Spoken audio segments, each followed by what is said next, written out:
అప్పుడు ఇదిగో తెల్లని గుర్రం ఒకటి కనబడెను. దాని మీద కూర్చొని ఉన్నవాడు నమ్మకమైన వాడును. ఎవరండి ఆయన? గట్టిగా చెప్తాము దేవుని గురించి. సత్యవంతుడును అను నామము గలవాడు. ఆయన నీతిని బట్టి విమర్శ చేయొచ్చు, యుద్ధము జరిగించుచున్నాడు. ఆయన నేత్రములు అగ్ని జ్వాల వంటివి. ఆయన శిరస్సు మీద అనేక కిరీటములు ఉండెను. వ్రాయబడిన ఒక నామము ఆయన కలదు, అది ఆయనకే గాని మరి ఎవరికి తెలియదు. రక్తంలో ముంచబడిన వస్త్రము ఆయన ధరించుకొని ఉండెను. మరియు దేవుని వాక్యము ఏంటది? ఆయన నామము ఆయనకి పెట్టబడి ఉన్నది.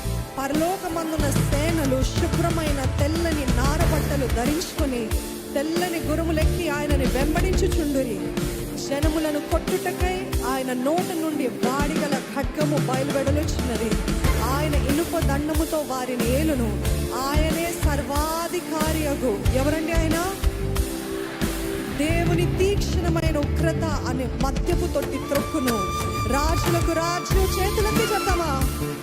రాజులకు రాజు, రాజులకు రాజు, ప్రభులకు ప్రభు అను నామము ఆయన వస్త్రము మీద, తొడ మీద వ్రాయబడి ఉన్నది. హల్లెలూయా! రాజులకు రాజు, ప్రభులకు ప్రభుని సేవిస్తున్నామని ఎంతమంది రోషముతో ఆరాధిస్తున్నారు. My god is great. He is the greatest of all. He is the greatest of all. రాజుల రాజా, ప్రభుల ప్రభు, నీకు స్తోత్రాలయ్యా.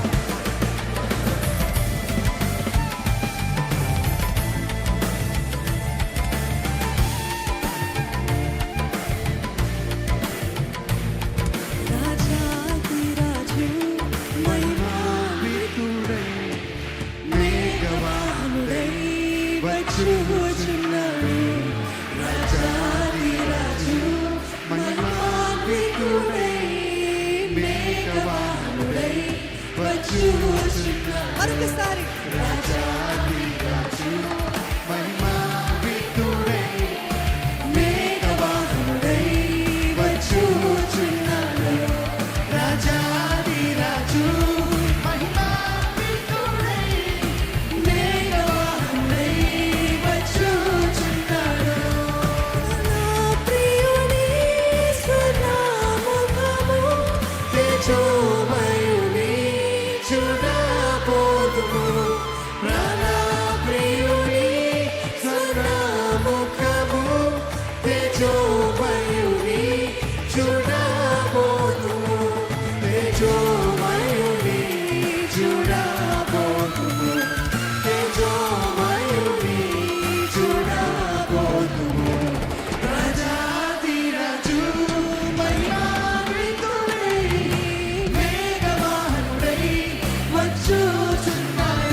నిత్యానందము, నిత్య జీవము ప్రభు సముఖములో అనుభవించడం.